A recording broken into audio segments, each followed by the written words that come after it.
Well, it's wonderful to be with everyone tonight, at least virtually. Let me share my screen and make sure that you can see that before I jump into the presentation. Can everyone see my screen? Yes. Yes, we can. Okay. Great. Well, so I have some slides tonight to update everyone about where the broadband project stands in Clarke County and the region as a whole. I'll just say that, you know, I'm a native of the region. I grew up in Stephen City, Virginia, so not too far from Clarke County. So I love Clarke County and grew up going there to the river a lot. So just thought I'd let y'all know that I know the area. Very familiar and excited about you know, what we're doing to bring it to the Shenandoah Valley. So just looking back at the project, just an overview of the timeline, how we got here.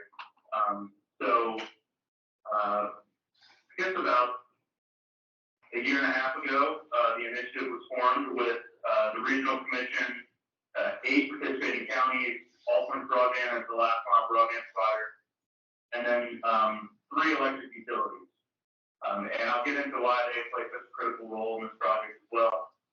But it's really it's a unique project, and it's the largest in Virginia right now. And about a year and a half ago, All Points, that's when we began the network feasibility portion of putting something like this together and started putting together the grant application. In September, All Points Broadband and NSBRC submitted the grant application. So NSBRC is the fiscal agent and the grant applicant for the VATI grant. And that went in September of 2021, and it was awarded in December of 2021. So that was the provisional award that, you know, when it made the headlines in December of 2021, that didn't mean that the project started right then. It didn't mean that the money was transferred to NSBRC that day. It was a great announcement and a great accomplishment, but it took a while to get finally under contract. But in the meantime, you know, from this time last year, we began procuring some of the long lead time materials. I know you folks have probably experienced supply chain issues. Telecommunications is up there with some of the industries that have been hit the hardest with supply chain, and so we want to get ahead of that and have been ordering materials well in advance of when they'd actually be deployed in the field. And this is also around the time that we secured the capacity for all of our required fiber optic cable and network electronics and customer premise equipment. So all the things that have to be deployed to be able to actually deliver the project. So I mentioned that long time between the award announcement and actually when the contract was signed. So the end of July of last year, 2022, is when the final awards were issued, and that wasn't just our project. That was pretty much all of them across the board. But that's when the 36-month project period commenced. So the project period started in July of 2022, and it'll end in July of 2025. So here's the project areas. This shouldn't be anything new to y'all. The partners I mentioned, here's the county list. NSBRC is a really important partner in this. I want to shout out Brandon Davis, the executive director of the regional commission, who's been just absolutely a rock star in putting this project together, and you know, all the work that goes on behind the scenes to ensure that the project can get awarded and compliance and reporting. So he's been great to work with. I know you guys have a good relationship with the commission. I also want to recognize the 3 electric utilities who are part of this project, specifically REC, because they are the main electric provider in Clarke County. They are a critical aspect of this because we're going to be attaching to a lot of their utility poles. We're also going to be utilizing their utility middle mile network that they're building. I'll get into that a little bit more, but I want to make sure to recognize them as a critical key partner in this. So all told, it'll be around 3,100 miles of fiber infrastructure that will be deployed. A pretty staggering amount. It's a huge project. And this will be in service of connecting over 41,000 currently unserved locations. Okay, sorry about that. Sorry that's out of order there. So how did we determine the project area? Sometimes, we get this happened a year and a half ago, so sometimes we get questions about this. I want to refresh folks. We started by working with the county, and Chris Boyce and the rest of the team have been a huge help in determining the project area in Clarke County. But our goal was to include all the eligible locations that are out there in the project. And we did that by, conducting field inspections. So we sent folks out to the field to drive the roads of Clarke County to actually see where there was broadband and where there wasn't. That's not always 100% accurate just because human error and, some of the broadband is undergrounded or, it's hard to catch on the pole. But we found that process to be very successful. I mentioned county shared their own information about where the known covered gaps were. And then once we put together a preliminary design, we put it out to the world, and I know the county promoted it, we promoted it to ensure that folks could kind of crowdsource what information we had to check if they were included or what we were putting out was correct. So, again, I want to thank the county for helping us put this project together, and through the VATI challenge process as well. So just a few reminders when I think about this. I guess first is, any process involving humans is appropriate. So another thing to note is the incumbent providers in the county are not sharing where the gaps in their network are. So somewhat of a guessing game. We feel like we had a really good step forward in our field inspections and what we got from the county. But end of the day, we're a committed partner to Clarke County for universal service. If there are locations that are unserved, that are outside the project area, we've committed to working with the county to get them served. In our last quarterly meeting with all the 8 counties, we rolled out a mapping tool for all of our project leads to document any unserved locations that they hear about, to be able to put that in a mapping tool and be able to identify that through GIS. So stay tuned on that, but we're committed to Clarke County to ensure that we achieve universal coverage. So let's talk about the network in Clarke. You can see all the locations in red here are the locations of the project. So the partners for Clarke County specifically are the county commission, all points, and then mainly Rappahannock. I think Virginia and Shenandoah Valley have a small portion in the county, but REC is our main electric utility partner for Clarke County network. In Clarke County specifically, there will be around 270 miles of fiber infrastructure that will be built. And this will serve over 3,200 currently unserved locations throughout the county. So moving on to timeline. So right now, at the end of last year, we commenced low-level design. And I'll get into what low-level design is, but it's essentially taking the high-level design that was completed for the grant application for the budget forecast and translating that into actually constructible routes. So that's underway and on schedule. And then the make-ready fielding and engineering is imminent. And so that's the extensive process of going out in the field and fielding all the utility poles we plan to attach to, which are tens of thousands throughout the entire project, and engineering them accordingly so they can receive the pole attachment. Next quarter, we expect make-ready construction to begin. And last mile construction will begin at the end of this year or into the first quarter of next year. There's a project of this scale, we can't, I don't want to say it'll start November 18th, 2023, because there's a lot of moving pieces, but we think this is an accurate timeline. And then a little shortly after that, we'll have the commencement of customer installations in our completed FSAs or fiber service areas. These are essentially subsets of a county. That's how the project is engineered into discrete areas. So when an area is released to construction, it will be an FSA. There might be anywhere from 4 to 8 FSAs in Clarke County, for instance. And then this is the most important date on all of this. Is Q3 2025, the end of July 2025 is the completion of the network and the end of the VATI grant period. That's what we're most focused on. So everything we're doing now is in service of ensuring that everyone is connected by that July 2025 date. So just some things to keep in mind during last mile construction. The first is before we can go out and deploy the last mile, we need to ensure that the middle mile is in place. And this is through our partners at the three electric utilities that I mentioned, Dominion, RAC, and SEC. So that's a really important part.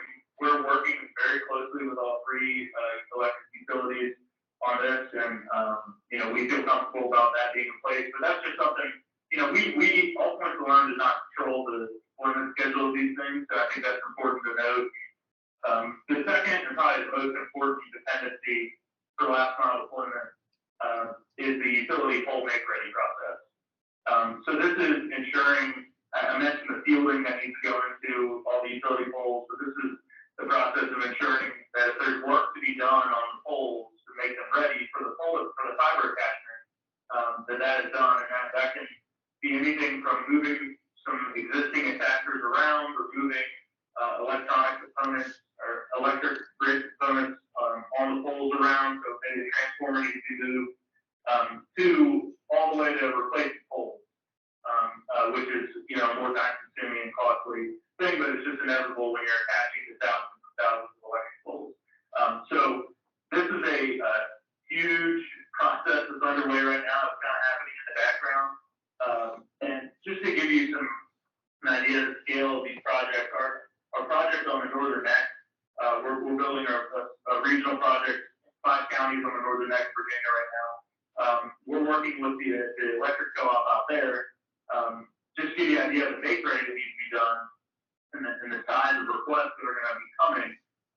NNEC, or Northern Neck Electric Cooperative, in the year before our project received 50 pole attachment requests for the entire year.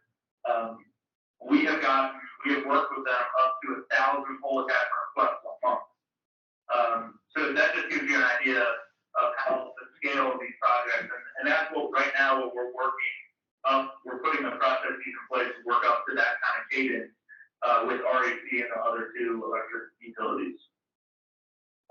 And we do all this because we want to build a significant queue of constructible miles before they get released to a construction vendor.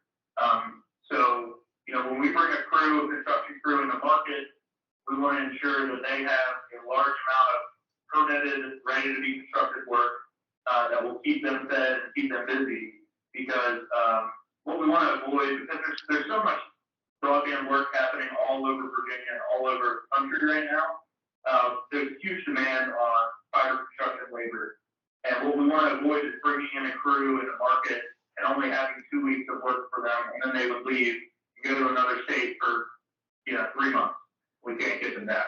So this is a way for us to ensure that we have a smooth construction schedule, and that's why we're front-loading a lot of the low-level design and the utility pole make ready process to ensure that there's a lot of constructible miles that be ready to be released. So I kind of mentioned what Northern Neck is going through, and this is what we're preparing to execute. It really is an unprecedented make ready campaign. Essentially, any utility pole that does not have an attachment already is probably going to get one in Clarke County. And we're talking thousands of utility poles that all of them have to be inspected, engineered, and made ready. So it's a daunting task, but something that we have a lot of experience working up to, and we couldn't ask for better utility partners to make it work, and we're excited to get underway. Another thing I'll mention is that we have selected a regional office and warehouse facility outside of Harrisonburg, and that's not going to be our only site for this project. So we're right now actively looking for other offices, material handling facilities. Then there's cabinet placements, network elements that will be in every county, dozens of them in every county. So our site acquisition team is working really hard on that. We hope to have more news to share on that. Probably the next time I talk to y'all, there will be another office that's been announced in a much closer area than Harrisburg. All right, so when we think about construction sequencing, I just want to get into the weeds a little bit. We talk about fiber distribution areas or fiber service areas. They're interchangeable terms, and these are subsets of a county. When we think about sequencing these, it's really, and I've already covered this pretty extensively, but this is here at the bottom is the cadence of how these projects will go. Right now, we're in the light blue phase of the make ready and low level design, and that's going to continue for most of the year. Then we're going to move on to network construction. That's when crews will actually be out in the field, hanging the fiber on poles, and then shortly thereafter, once we construct an entire fiber distribution area, it will be released to sales and it will be lit, or we have, those locations will be able to sign up for service and receive service. Later on, all three of these will be happening simultaneously throughout the regional project. Right now, we're just in the make ready and low design phase. But the make ready process will, we're going to be out in the field, working extensively on all the utility poles, and there will be a lot of activity. So again, this is pretty self-explanatory, but the more constructible routes will be advanced in the queue. And this is, again, all to ensure that we have a steady and reliable cadence throughout the project, that we're not stops and starts. So if there are certain routes or certain fiber distribution areas that require less poles to be replaced, those will be advanced in the queue as opposed to other areas that might need more make-ready work on the front end. You don't see us, out in the community right now with billboards and running TV ads, and that's on purpose because we're kind of in a quiet area. I like to say this is the quiet before the storm. We don't want to go out and say, hey, everyone, you're going to get fiber and sign up in a year because we found that doesn't. Sorry about that. This is being a little wonky here. Okay, there we go. We are very purposefully working behind the scenes. We're trying to ensure that when the fiber is constructed, that people can sign quickly. So customers will be notified approximately 90 days in advance of serviceability within each FDA. So again, it's somewhat quiet right now, and that's on purpose. But as soon as these FDA's construction is advanced far enough along and start lighting customers, it would be a very aggressive marketing campaign, which I'm happy to cover at a future meeting. So when I talk about the reporting and communications around this project, All Points is going to be providing monthly reports against 3 milestones. The first is miles released from low-level design, and this will be the first milestone achieved. The second is miles constructed, and the third is serviceable unit passed. State and county funds, so the public funding that's part of this project, are only released to All Points when the work is complete. So it's only released in arrears when milestones are achieved and have been demonstrated to both county and state officials. We are holding quarterly project coordination meetings, so we've held 2 so far. We held our last one a few weeks ago. And these are opportunities for all the project leads, the electric utility partners, the commission, All Points, DHCD, everyone who's involved in this project, get together, talk about where the project stands, raise any issues, kind of talk through where things are. And then All Points, along with the regional commission, will provide county boards updates like I'm doing right now. And then when we're farther along, we're going to make sure to have public events to mark project milestones. This might be first connection in the county, or maybe a firehouse getting connected, something like that. And that's a great way just to get the word out about the project. So if you are hearing from constituents, everyone should go to addfiber.com. That's the single source of truth, and where people can pre-register for service. And this is what it looks like when you log on, and all you have to do is get started. and it'll prompt you to put in your address and check your address. And so, all inquiries about the project, whether they're inside or outside the project, should be sent to abcfiber.com. And this is where folks can, again, pre-register and also sign up for project updates. And again, this is where folks can sign up to be notified 90 days in advance of when service will be available. So this is what it'll look like if you're inside the planned service area.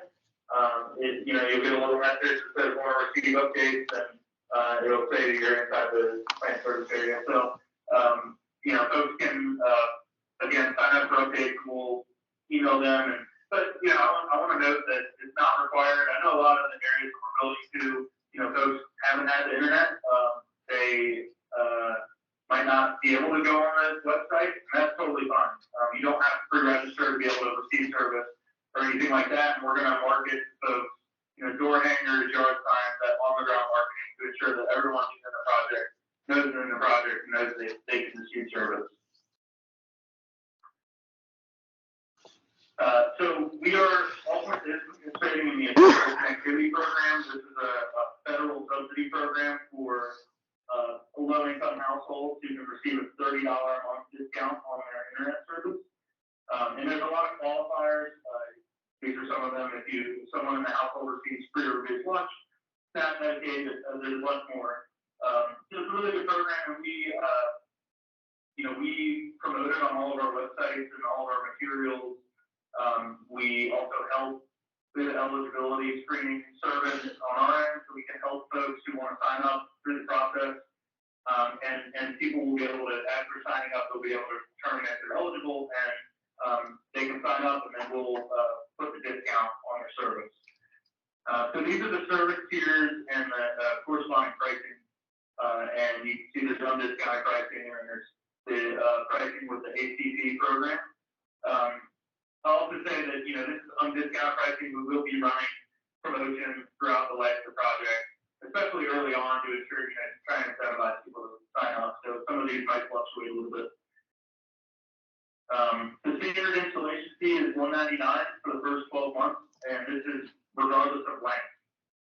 So if you have a long driveway, or, are down a private road, the time to sign up is within the first 12 months, because it's a flat $199 fee. After that first 12-month period, the standard $199 will cover 500 foot, and then beyond that, we'll have a transparent and very fair per foot charge. So, we don't do I'm sure y'all have heard the horror stories of people with long driveways getting quotes that are astronomical and seemingly made up out of thin air. We don't do that. We have a per foot charge. So right now I think it's $1.25. So if you're beyond 500 feet, it would be $1.25 per foot beyond that. So how can folks help? I think, if you are getting inquiries, send folks to abcfiber.com. It's the single source of truth where people should be directed. We are hiring a ton of positions, and we'll continue to be hiring throughout the next few years. So I encourage folks to check out our career page on our website.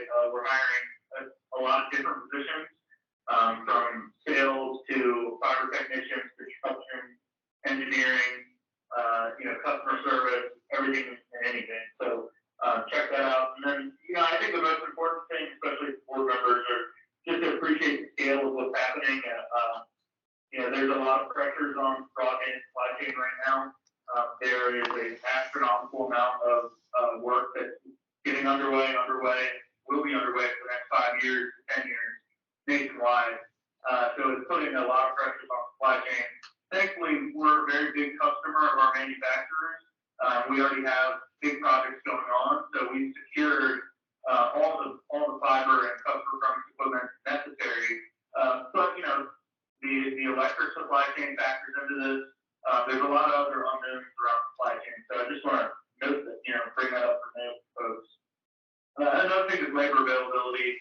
This is every industry, and ours is no different. It's hard to find folks who want to work, and we're certainly, we're managing that as best we can, along with every other business the most important thing is just to manage expectations. This is not going to be built in a day, and this is not everyone's going to get connected tomorrow. This is a long view project. This is a large scale project. This is important that we recognize that, manage expectations about timeline. We're most focused on that July 2025 date because that's when we need to deliver at the end of the project. So I think that's the most important thing that we all need to keep our eye on. I think that is all. Sorry for the technical difficulties there. Again, I pledge that next time I'll be there in person and to meet everyone in person, but happy to answer any questions that folks have.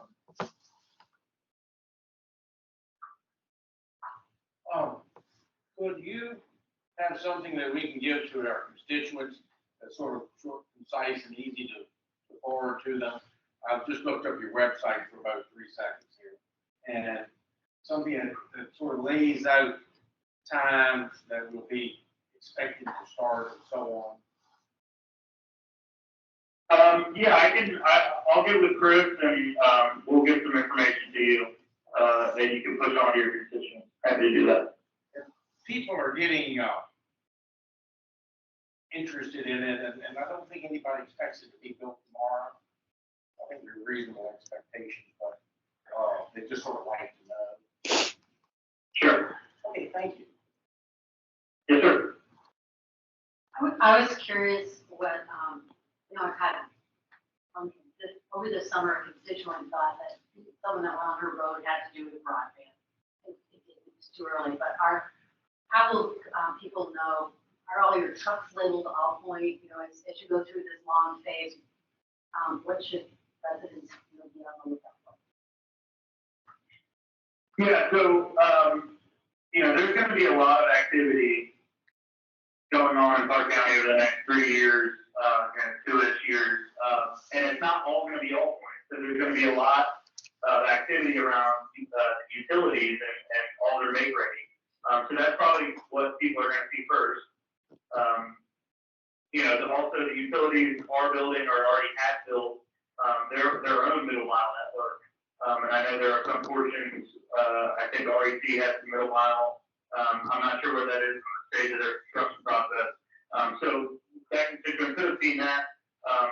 So to answer your question, during the utility make ready phase, which is the first thing the residents are going to see, those folks are not going to have All Points logos on the trucks or anything like that. Now, I think the electric utilities will make it known to residents that there will be activity happening. And then beyond that, when it comes to fiber construction, those crews will have, those are typically going to be crews that we contract with, so those aren't necessarily going to be All Point employees, but we do give them logos for the side of their car, for the side of their work vehicles, and then also, we give them communication so they could, if people come up to them and ask about it, they'll know what to say, those kind of things. So it's hard to, there's going to be a lot happening, so I don't want to tell you that, as soon as you see someone out in the field, that's an All Point person, because there's a lot of steps and there's going to be a lot of things happening. I live in the town of Berryville, so I'm not directly impacted by this, but I've heard anecdotally from people in the county, other internet service providers are starting to push more aggressive marketing on that. So why should county residents go with All Points? Why wait for All Points instead of taking advantage of somebody who's going to say they can do it quicker? So this project was designed to build and provide broadband access to the 3,000 or so locations that don't have it. They don't have the broadband provider right now. So I think the vast majority of folks, are unserved, and they don't. That's not an option for them. Of course, whenever these projects get announced, we do see that the incumbent providers might build out a little bit. They might have some pending work plans that they just knock out and try and capture some customers. That's going to be up to each individual household on why, and that'll be up to us to try and convince them, that we're the right service for them. But I think, the vast majority of folks are unserved. Well, so is pricing like where the rubber meets the road now? Like, are you going to offer see your pricing, being able to beat out these incumbents, or how are these folks supposed to make that individualized decision? Yeah, so, that's something that our sales and marketing folks are well versed in. Yeah, I think we're very cost competitive, and I think the thing that set us apart from other providers in the county is that we're fiber to the home, as opposed to cable. And so fiber to the home is just a more robust connection. It's a better technology that can deliver a lot higher speed and can be scaled up accordingly. But that's outside my wheelhouse. I think those are the 2 points, but have to defer to our sales and marketing team about that. Just a question on poles. So, like on our farm, there are some of our poles that go down to our tenant house. We've been told there are poles that are lined, not that bad. How does that play in? Sorry, I didn't totally understand the question. So you're saying there are poles that are not owned by the electric utility? Yeah, we have electric lines on them, and they'll fix the lines, but we've been told poles are our poles, private line. It's a little different in that instance, I think, because that would be a drop. I'm assuming that's on your property and it's ending. Those poles are just going to your tenant property and that's it. So those are like service poles, which are much different. It's a different story than the utility poles I'm talking about are ones out on the road, where the main line electric is going and where our main line fiber will be going. So the service poles are much different. They don't, it's a different story. So then that's where you get into your 500 feet. That would be nice. Yeah. Yes, sir. Okay. So I think there are a lot of things like that.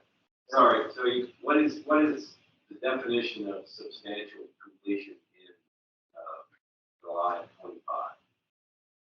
I think that means all the fiber that needs to be constructed has been constructed, but not every location. Not every location that is part of the project is going to sign up for service right then and there. So I think that that's what we mean by substantial completion, is that all the fiber miles have been constructed, and all the locations that can receive service, but not everyone will sign up right then and there to receive service. That'll happen over a longer period. So really it's the opportunity to sign up is available to all the infrastructure is in place. Yes, exactly. We're most appreciative of you being here tonight. I'm sorry couldn't be in person, but great presentation. That's what we've been looking for is the timeline. You've certainly given us that. You've been a real leader throughout this process to get it to happen. You forget that what you're about to do in 3 years probably wasn't going to happen for 15 years. So we will manage expectations on our end. And